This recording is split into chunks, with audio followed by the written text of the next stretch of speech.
Live from the Business RadioX studio inside Renaissance Bank, the bank that specializes in understanding you. It's time for North Fulton Business Radio. And hello again, everyone. Welcome to another edition of North Fulton Business Radio. I'm John Ray, and folks, we are broadcasting from inside Renaissance Bank in beautiful Alpharetta. And if you're looking for a bank that's not going to embarrass you on Monday morning, and if you've been following the banking industry this year in 2023, you know what I mean by that. These banks seem to fail over the weekend and get taken over on Monday morning. Well, you're not going to find that at Renaissance Bank because they've got a rock solid balance sheet, and they've also got a bank that's built on service. I know that because of the work that I do with clients that happens at Renaissance Bank, and they deliver their services in a highly personal way. They answer their own phone. If you're looking for a bank like that and you're tired of that mega banking experience, and you know what I mean by that if you're at one of those banks, then go to renaissancebank.com, find one of their local offices, and give them a call. And I think you'll be delighted that you did. Renaissance Bank, understanding you, member FDIC.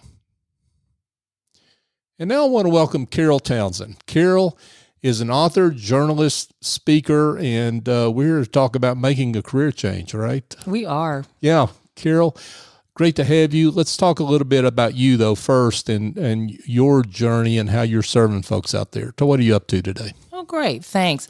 Well, for many years, as many of us are, I was in the corporate world. I was in marketing, and for the 20 years that I was in corporate America, I found myself writing sales collateral, marketing materials, and at the ripe and bright old age of 40, I thought it's now or never. I've loved to write since I was a little girl. My career always led me to positions in which I was writing, and I thought, if I don't do this now, I couldn't bear the thought of someday being on my deathbed and wondering, what if? Mm-hmm. So with the support of my amazing husband, and believe me, that's required, I walked away from a wonderful position and started my writing career. Started as a newspaper journalist and got my chops there. And in fact, this is embarrassing. I'm going to show my age, but I was one of the first bloggers that was affiliated with the newspaper. So basically writing a column that appears online, and I love that. Yeah. And then I got brave enough to write my first book. And I've written 6 books, and a couple of them won awards. A couple have some very cool histories. And that's where we are now. Number 7 is currently cooking. Okay. Is that a pun, or is this food related? Oh, or no, is this it's a pun. It's a pun. Okay, got it. We'll have to hear more about that. But talk about what really drew you into writing from a very early age. Why? I think we're all born with certain proclivities, certain gifts. And from the age, honestly, I can say from the age that I was old enough to hold a pencil and write words, I have been fascinated by the power and the beauty of the written word specifically. Words are extremely powerful. And many years later, I can say today I'm even more passionate about that because I believe we are losing the beauty of the language that we speak and that we write. We text, we email, we abbreviate everything and make it quick and easy. And I fear that we're losing the beauty and the power of the language. So not only do I love writing, I love working with aspiring writers to help them keep this language and this art alive. So you talked about leaving corporate and I guess having the courage to do that, which obviously took courage, because when you're talking about leaving a secure marketing job like you were talking about and going into writing, that sounds pretty risky, right? For a lot of people. Terribly. Yeah. Very scary. Yeah. So why did you feel maybe the answer is you didn't feel confident about how it was going to work out, but that's a valid answer too. But what made you confident enough to make that leap? I think it was a combination of several things. First, I think each of us reaches an age, whatever that may be, where we understand this thing that we call time is not infinite. Mm-hmm. And you urgently feel it's now or never. Either stop dreaming about it and just continue. I didn't hate my job, but I didn't love my job. I was not passionate about my job. And I could have continued. It was a great position, lucrative career. Mm-hmm. But I truly had that gnawing fear of being at the end of my life and never having pursued my passion, which is the written word. Mm-hmm. And, I felt like I had to put my money where my mouth was, because I have always tried to teach our children the failure is not in trying and not succeeding. The failure is in never having tried at all. Mm. So, you put all that together. And again, I had the complete support of my husband. I have to say that probably was the deciding factor. And your husband's name is Mark. Okay, Mark shout out to Mark. Shout out to Mark. He's awesome. His nickname is Superman. Okay, Superman. Congratulations on that good work you did for your bride. When I lacked the confidence and belief, he filled in where I lacked. Mm-hmm. And that made a huge difference. Yeah. So as terrifying as it was, I also I believe strongly that when you are on the right path, things happen, doors open, maybe some close, but they guide you on that path. Mm. And in my ignorance, in this world of writing, I thought, great place to start is the newspaper. So I didn't know that it doesn't work this way, but I picked up the phone. I called the Gwinnett Daily Post and I said, hey, do y'all need any reporters? And assuming they would hang up and say, no, but they said, yeah, we sure do. Come down and take an AP writing test. And I didn't know what that was. So studied up on that real quick and went down there and got the job and just took off from there. So things have changed though since then, right? Oh yes. Yeah. So because there are a lot of people out there that are, it strikes me, they're maybe would like to write as a career. Mm-hmm. And so what does that look like today versus when you entered the industry? Oh goodness. This business has changed to the point that if all you knew about the business of writing was what was in place 20 years ago, you wouldn't recognize it. And I tend to see that as an advantage, because those of us who may be very skilled and talented writers, it was such a long shot to be published. I mean, it was a cliquish, elitist industry. You really had to know somebody to be published. Mm-hmm. Rejection is the name of the game. Trust me, when you're going with traditional publishing, you've got these big houses and they've gobbled each other up till I think we're down to maybe 4 or 5 major houses in New York. Yeah. So what are your odds? You've got millions of people writing books of all genres, and they're flooding these 4 or 5 houses with manuscripts. Trust me, they get tossed in the trash. You've got to go through channels, which may include an agent, may not, but the world has opened up. We now have self-publishing, we have niche publishing, and if you want to get your book in the hands of readers, you've got to figure this stuff out. You've got to learn it. There is a way. And that's one of the things I love in my writing workshops. I do love to talk about technique and skill and different things that we can use to better our voice. But you got to talk turkey at some point. Yes, I wanted to get my book published, but I really wanted to have it in the hands of readers. And you got to figure out that. That's the business of writing. Yeah. Very different from the art of writing. Yeah, for sure. Now, before we get too deep into the issue of writing a book, do you recommend that people that follow this path start with on the journalism side, and today that looks like writing your own blog, right? Or writing to I mean, there's the whole newsletter industry now, right? Absolutely. Where you can really be your own entrepreneur right out of the box, right? So, do you recommend going that route before you start that book, or what do you think? No, that's just the path that I chose. There are so many options available right now for people who aspire to be writers. And there's a whole business that's built around that book. You've got speaking, you've got promotion, you've got podcasts, you've got all of these wonderful things that spin off from the central career of writing. So that's the path that I chose. But no, I encourage people, if you've got that book in your head that you want to get on paper.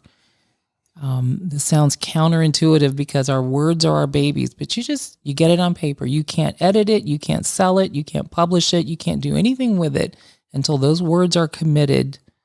I call it paper, screen, Yep. But you got to get the words down before you can do anything with them. And we procrastinate. It's like a big monster sitting on our shoulder. It's a big thing to tackle. It's a great idea, but the mechanics and the process are very different. So I say just roll up your sleeves and do it. Carve out time, make it sacred, and start writing your book. So how do you do it? I mean, I know that's a real easy question for me to answer that has a lot of different answers to it, depending on the individual. But how do you, for a first time, someone that has not written a book, what is that experience like versus what people think it's going to be? Maybe is the way to ask the question. Yeah. It's extremely time consuming. If you are part of a family, I will tell you one of the hardest things for me, we had 4 children, and when I started writing, they were all middle school, so not low maintenance little people. I mean, they needed mom all the time.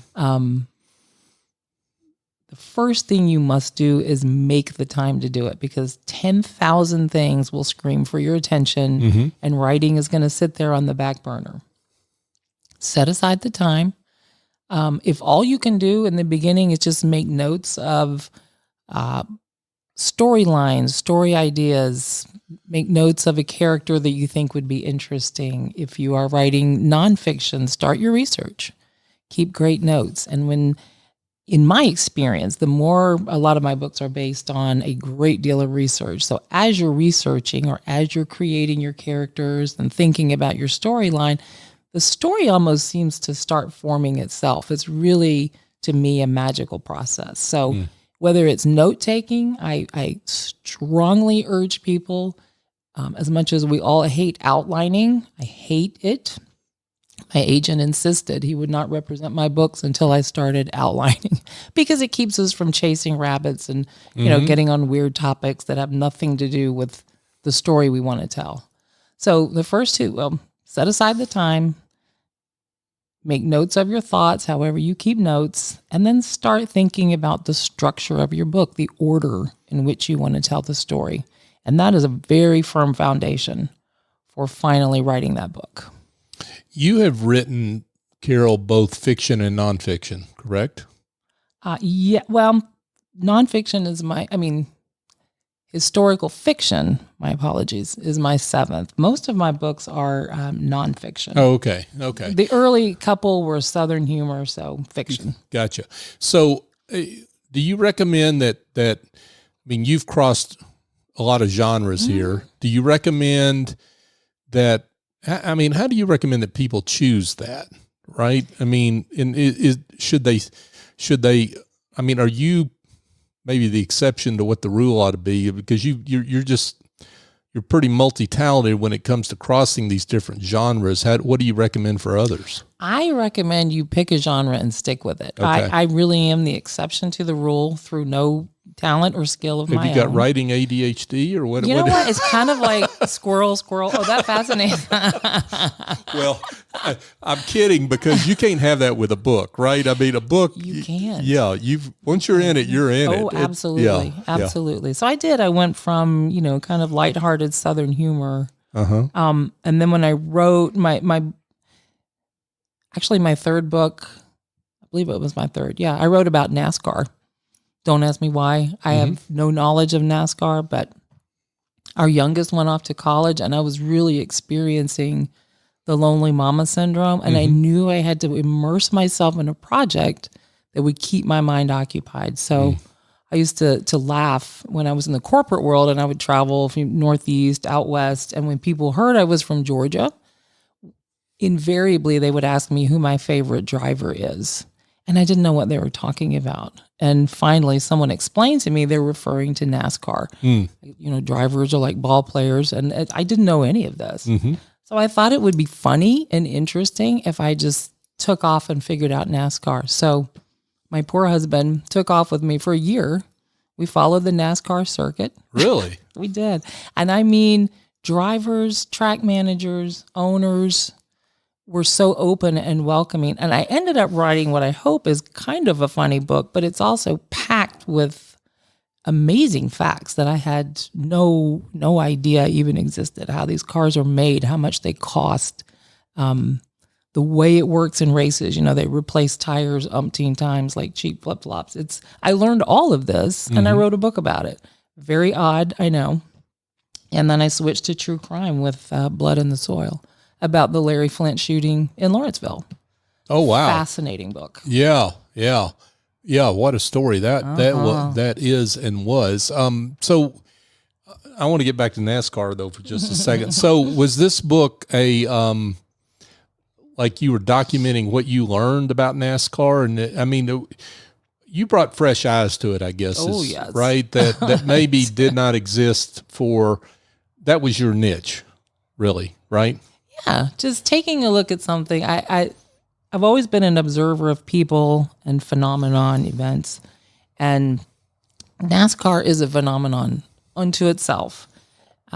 Dedicated fans, crazy money in that sport, and it truly is a sport. I didn't understand that until I wrote the book. But yeah, to take a look at something that I've never experienced and seen before, and to get down to the nitty gritty and explain it to people, but do it in a way that keeps them engaged. And it got amazing reviews from NASCAR aficionados, from sports journalists. I mean, it was well received, and I was thrilled with that because it was such a fun project. Yeah. Wow.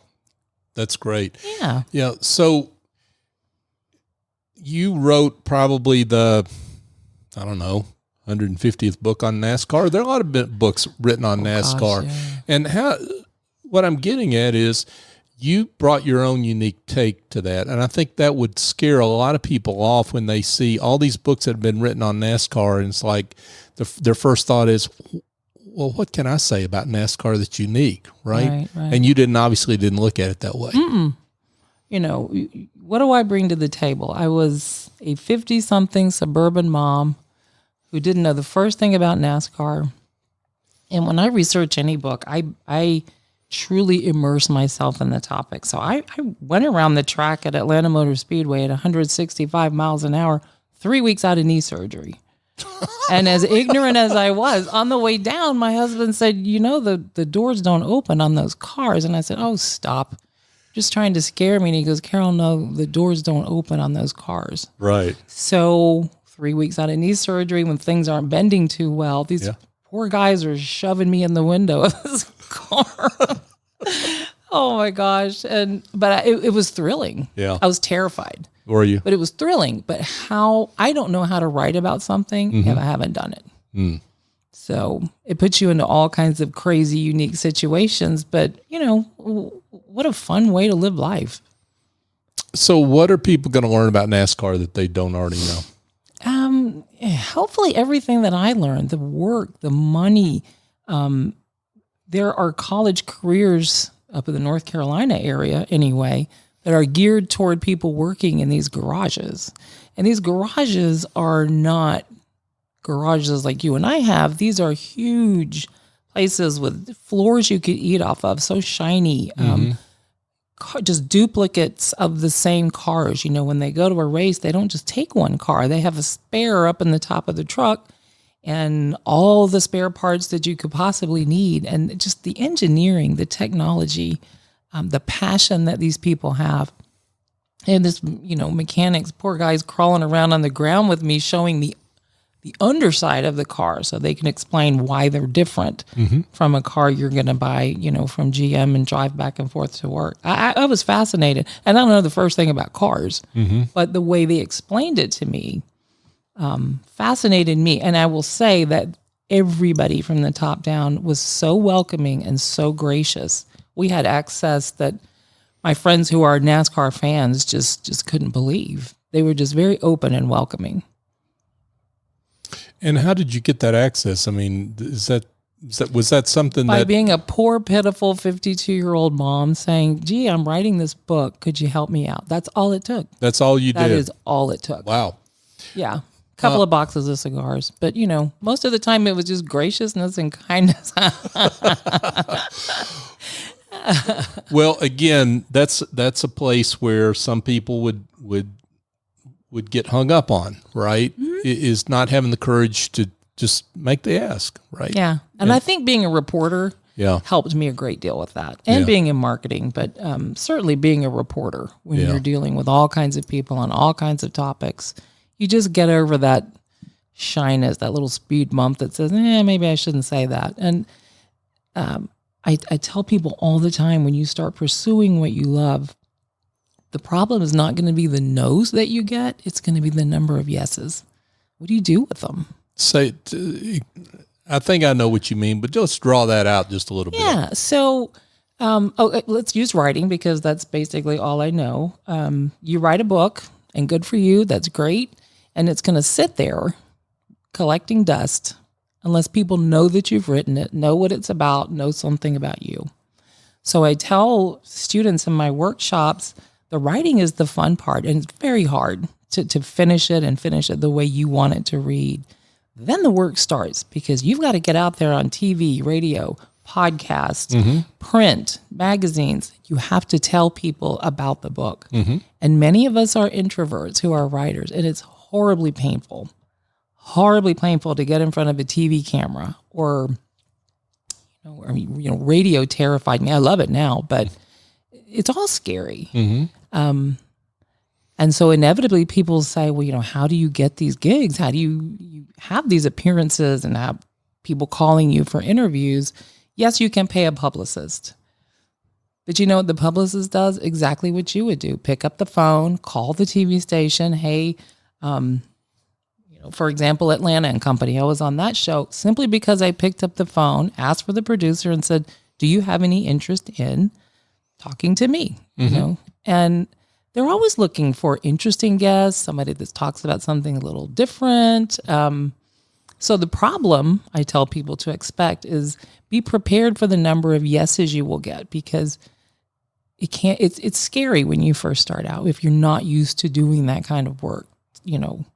TV studios and cameras and interviews, and am I going to, stumble over my words? It's all very intimidating. So that's what I mean when I say it's not the number of no's you get, it's going to be the number of yeses. But that, again, is an indicator that you're on the right path.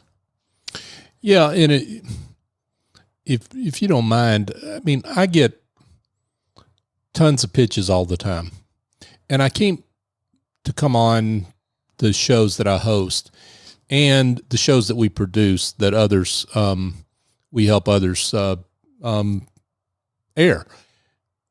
I can't believe some of the pitches that come from publicists and marketing people that are completely uninformed about the podcast, or and so the point of it is, I'm underlining what you said.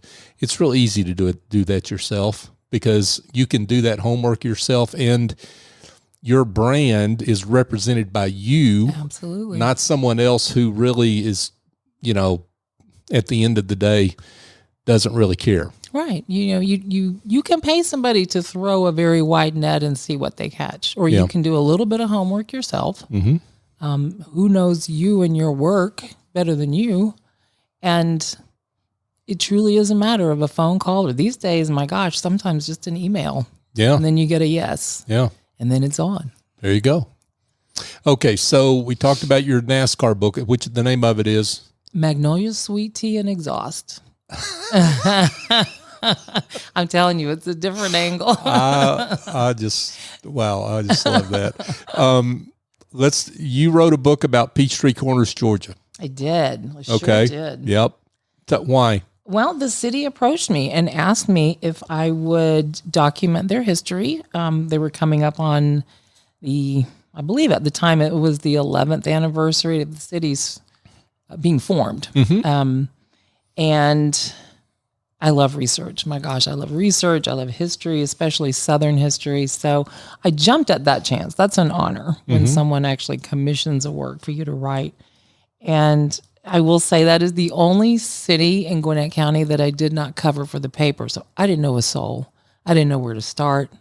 But, you roll up your sleeves and you just start asking questions. And over the course of probably about 2 years of research, I was so fortunate to be introduced to people who, my goodness, people who were 100 plus years of age, who actually lived. I didn't write the 11-year history of the city. That would be a very, very short book. To me, the history of the city is actually the history of the area. So we went back to when the area was first settled by Medlocks. They were actually squatters, which I've found interesting. This was Creek and Cherokee Indian Territory. So you go back that far in history and you learn about the settlers and the families that formed. And my gosh, I was so blessed to meet. It was hard to narrow it down to, how do we focus on these families? You don't want the reader to feel like an outsider looking in. You talk to these families, and these people welcomed me with, they shared family photos, family letters. You don't normally find that in a city history book. It's usually kind of rubber stamped date, place, time, which is boring. That's boring to everybody. That's why students hate history. Let's talk about the people and the way they lived. And this book, I was so blessed. The photos that are in this book are genuine, organic family photos. Some were tintypes. I had never seen one before. Yeah. So anyway, just, kudos to the city for understanding the value of documenting your history, because we live in an area where history is bulldozed about every 15 years. Yeah, for sure. And that's what Atlanta's known for. Yeah. The Metro Atlanta's known for. So many, my gosh, Gwinnett back in the 80s, it was insane. But the whole area of Metro Atlanta, and we have amazing landmarks, pieces of history that are lost forever. So in such a progressive city as Peachtree Corners, and we all know that, technology is their crown jewel, they gave this respectful nod to their history and the families that built the area. So what an honor. And I'm going to pat myself on the back here, Georgia Author of the Year. Yeah. For this book. And it was, it was an amazing project. That's awesome. And that award is given by Georgia Writers Association. Yeah. Yeah. Folks that actually know good writing when they see it, People don't they? that I say know what they're talking about. That's quite an honor. Congratulations on that. Thank you. There were a couple of women in the city who, my goodness, just so much knowledge and so much talent. It was definitely a team effort, but it was, we produced this, my gosh, during COVID.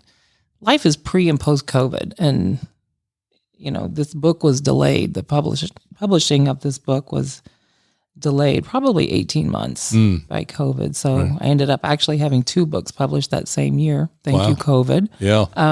But still blessed to have been able to have written them. Mm-hmm. Folks, we're here chatting with author, journalist, speaker, Carole Townsend. Carole, you wrote a book on the Braves' move to Cobb County as well. Was that book was released that same year? Was that published the same year? Yeah. Probably, I want to say 3 months. I'll tell you what, this book, Major League Deal, was published the week that the Braves went to the World Series. And that, I promise you, that was a complete accident. Timing is everything, Yep, right? Whether absolutely. it's accidental or on purpose, Yeah, right? I'll be honest, that was sheer accident, but yeah. So why is that important? That move important to document? Oh man, I'm sure any of us who have lived here for any length of time remember not hearing a whole lot about this, but seeing this huge construction happening over in Cobb County and thinking, what in the world is that? Mm-hmm. And then we had this announcement that, if you're a Braves fan, if you understand Atlanta Braves history at all, my father was a huge fan, loved to hate the Braves. Moving from Fulton County was almost like a sacrilegious thing. Like, how on earth could you do that? These are the Atlanta Braves. Mm-hmm. And you and I both know there was a lot of talk about backroom deals and under the table dealings and, shame and crooked politicians. And I think for that and several other reasons, actually the Marietta Daily Journal asked me to write this book. They are kind of the official newspaper for the Atlanta Braves for obvious reasons. And I think they wanted to tell the story and to share the facts behind it, but they also wanted to honor Mr. Tim Lee, who, when all of this was being worked out, and I believe he was one of the initial people that had the idea, hey, we can offer you something great out here in Cobb. He was the commission chair in Cobb County. And so this book was a way to honor him, but also a way to tell the story. What went down? Why this change? What's the biggest surprise people are going to take away from this book, you think? How passionate the Braves organization was about building what they have in Cobb in Fulton. They wanted the same thing. They wanted a destination where people weren't, pulling their hair out in horrific Atlanta traffic to hustle to a game, to really not pay attention to the game, try to leave in the sixth inning because, oh my gosh, we're going to be fighting all these people on the one road out of here or two roads. And so the Braves wanted to create a destination where you could come and spend the day, come and spend the weekend, frankly, come and spend some money. Great restaurants, great entertainment, great bars, and of course, a great ball team. So they wanted that. And certain roadblocks and others were preventing that from happening. So very cool story in the book about how the deal actually went down between the key players, and I don't know. I don't want to give too much away, but it's very interesting. And if you love the Braves, if you've even heard of the Braves, and you know what a big deal this was, it's an interesting book. Yeah. Again, an honor to be asked to write it. Yeah, that's fantastic. Yeah. So, blood in the soil. Let's get to that because we mentioned that it's nonfiction, right? But you're going in a different direction there. Right. I'm a firm believer that truth is actually stranger than fiction. And I will say... This is one story that illustrates that, right? You're not kidding. I mean... Describe that. Just give the basic outline of the story for people that don't know it. Well, in 1978, hustler publisher Larry Flint was shot. He was on trial in Gwinnett County, actually on misdemeanor charges for pornography, for publishing and circulating pornography.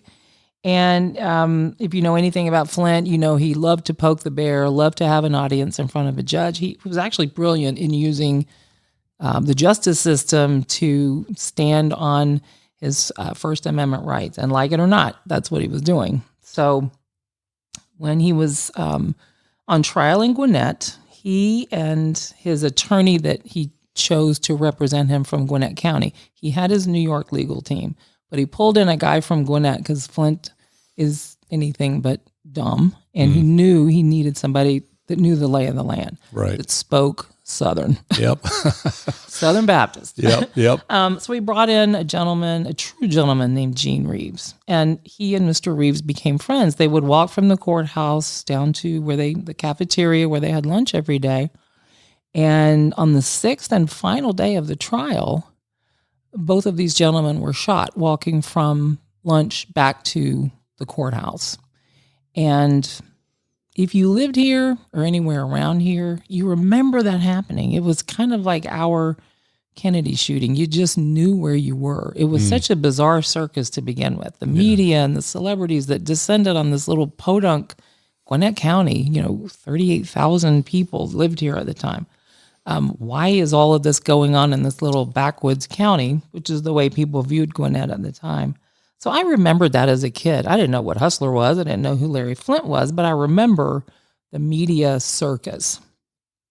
And as a reporter, 150 years later, I saw a news blip that the person who shot Larry Flint was put to death in a Missouri prison. And I thought, oh, that's odd. Because we heard that he was shot. We never heard why. We never heard who did it, and we never heard why. So being nosy, being a reporter, I asked then Gwinnett DA Danny Porter, can I take a look at the files that Gwinnett County has? And he was very gracious. He said, of course. In fact, he set me up a little office there so I could do my research. And the story that unfolded, fascinating.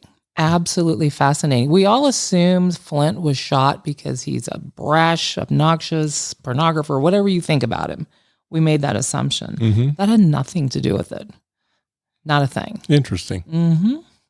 You going to tell us what was, or do we have to read the book? Well, of course you have to want to read the book. Well, of course we have to read the book, but it was for reasons that we will all understand. It reveals, oh goodness, the South in the 60s. It brings to light the climate, the turmoil that gripped this area, and that it moved among us unseen, unheard until, the facts of the case are fascinating. And it was not just that shooting that was part of this campaign. Let's put it that way. Blood in the Soil is the name of the book. Yeah, so Blood in the Soil is the name of the book. And that the name of the book gets at that, right? Mm-hmm. That there's that this event was a manifestation of something that was an undercurrent. Absolutely. I struggled with the title of this book. I didn't want it to sound like some kind of Halloween vampire thing, but I'm born and raised in the South. I love the South. I've lived in New York. I've lived other places. I love the South, but I'm not a fool. I don't have my head in the sand. This area has a big fat black eye because of, it dates back to slavery, yes, but the way we've conducted ourselves since then, it's not pretty. It is the seedy underside of humanity. It's just hatred and turmoil and pitting brother against brother, and it's people misunderstand me. When they read this book, they think, oh, she's from up north, she hates the South. I love this area, but I get it. I mean, there is blood in the soil here, and it doesn't have to remain unless we keep it there. And it's interesting you talk about this because, right now we have a lot of conversation about history and what part of history we need to listen to, and what part is made up or whatever people want to say about it. But what I think what you seem to be getting at is truth telling about history can be liberating for today. Is that do I get that, or? You've got that exactly right, and I'll take it a step further. We ignore it and cover it up and sweep it under the rug at our own peril, because without a doubt, history will repeat itself if we don't stare it in the face and call it what it was. Yeah, I guarantee it will repeat itself. Yeah. So the name of the book is Blood in the Soil, and again, you released this book when? 2018, I believe. Okay. And finalist for Georgia Author of the Year.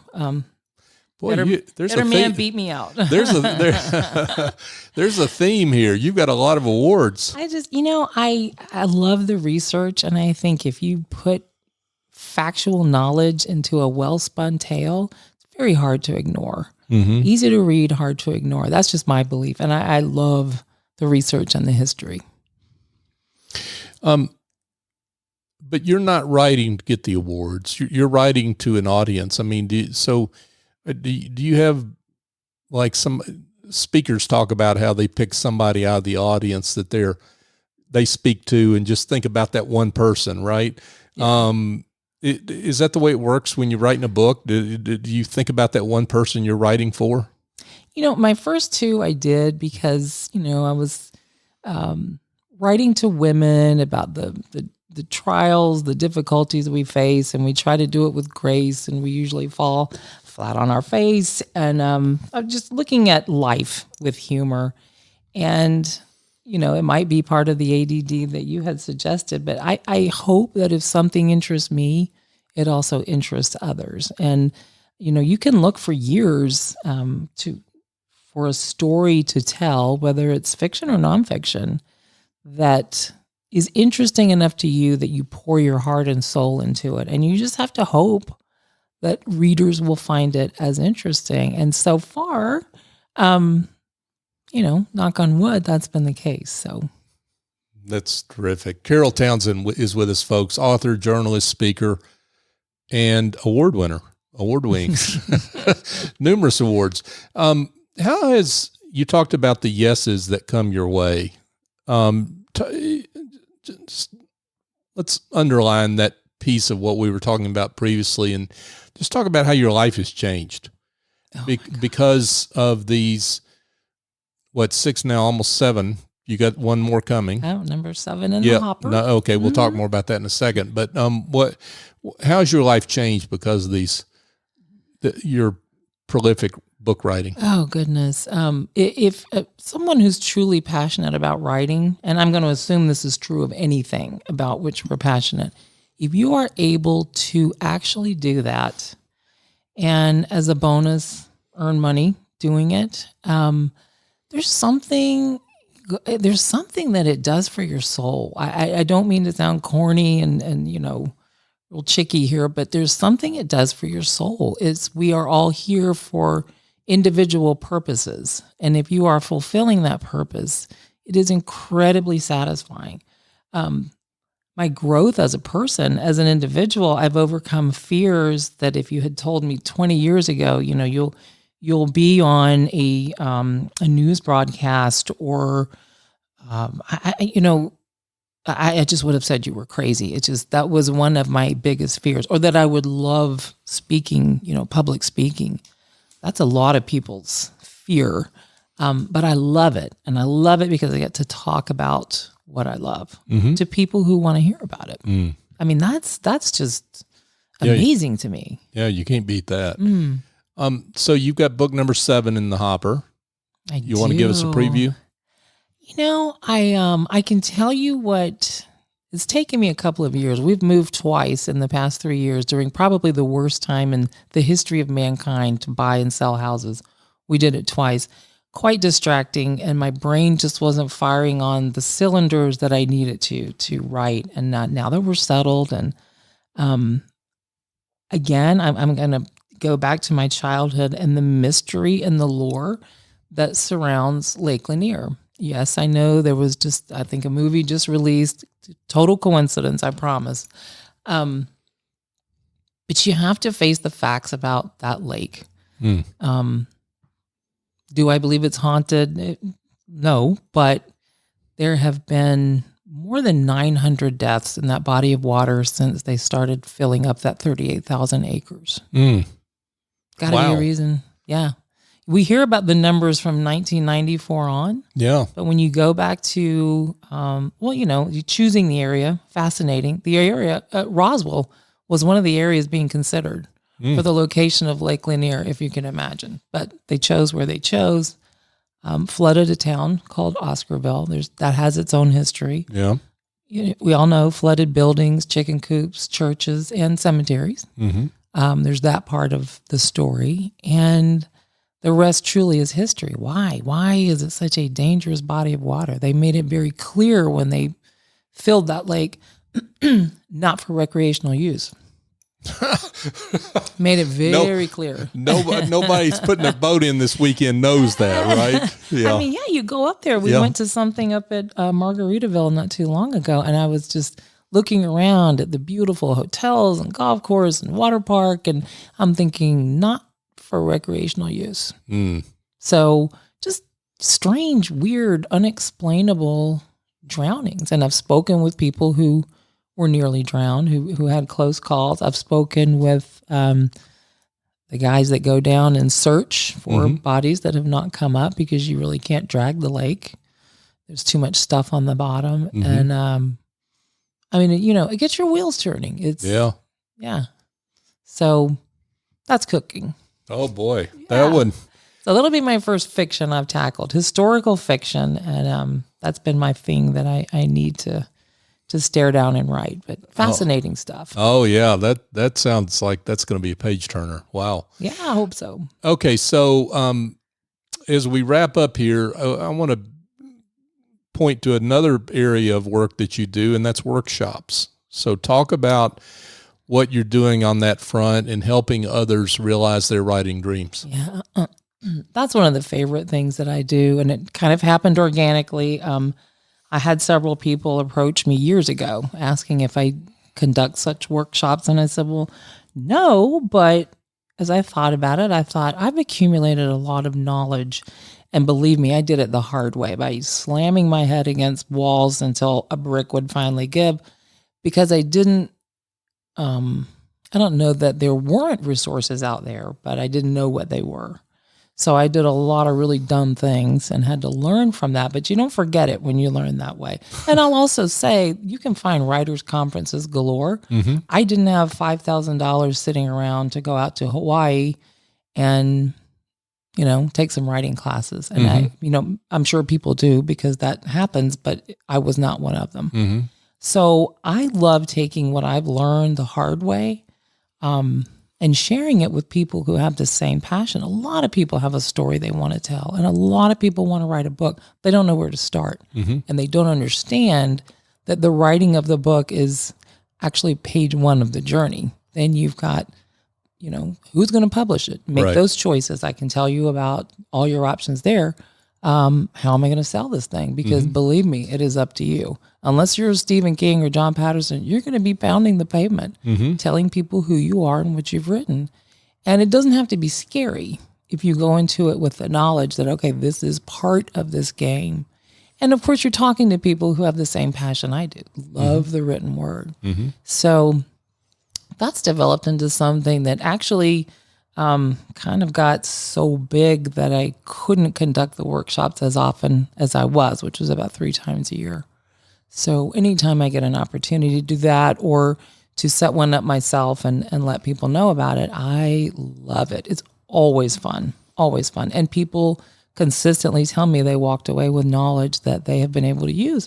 A lot of my students are published authors now. A lot have chosen different careers in writing, because it's not just about the books. There's, there are a lot of ways to communicate with people using the written word.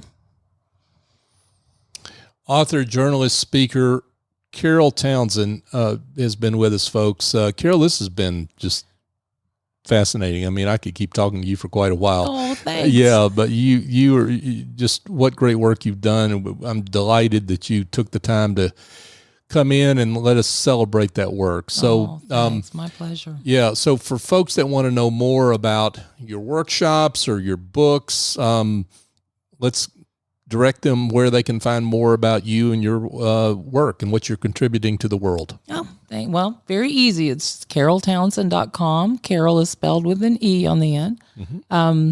You'll see my books. You'll see my blog. You'll see some media clips. Just, kind of a history of the journey and encouragement, I'm hoping. Encouragement for writers who find themselves there. That's great. Carole Townsend, author, journalist, speaker, caroletownsend.com to learn more and to her current books and soon to be released books sometime at some point, we'll right? Hope it's soon. It's a long process. Okay. But yeah. Okay. Good. Soon to be written. Let's pray for that. There you go. There you go. Carole, thanks again for coming in. Thank you. My pleasure.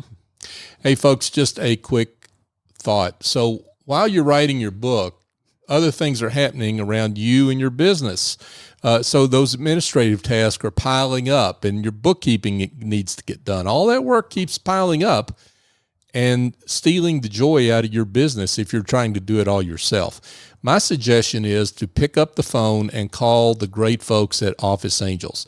678-528-0500 is the number to call. And if you're shy, go to officeangels.us. Yeah, check it out there. But just give them a call and tell them I sent you. And I'm highly recommending that because I use their services and they have helped me in my business, and I couldn't run my business without them. They've got a whole team of angels that will fly in, get that work done, and fly out so you can spend the time on what's important in your business, which are your employees and your customers, which bring in that revenue. So check them out. I think you'll be glad you did. And speaking of books, I'm almost hesitant to bring this up now because I'm feeling slightly insecure here, but I've got a book coming out later this year. It's called The Generosity Mindset, A Journey to Business Success by Raising Your Confidence, Value, and Your Prices. Go to thegenerositymindset.com to learn more, to sign up for updates for when that book's coming out. If you're a solo or small firm professional services provider, this book may be for you. Also, I just want to thank you, our listeners. So we're on show number, I think, 704. We've got just past the 700 mark. Yes, for our number of episodes of North Fulton Business Radio, and we've only gotten this far because of your support. You share the show, you like us on social media, you share our post, and we're grateful for you.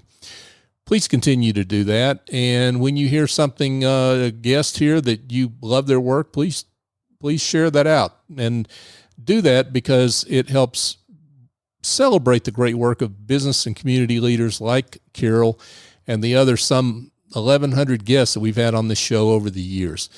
And it helps us fulfill our mission to be the voice of business in the North Fulton region. So for my guest, Carole Townsend, I'm John Ray. Join us next time here on North Fulton Business Radio.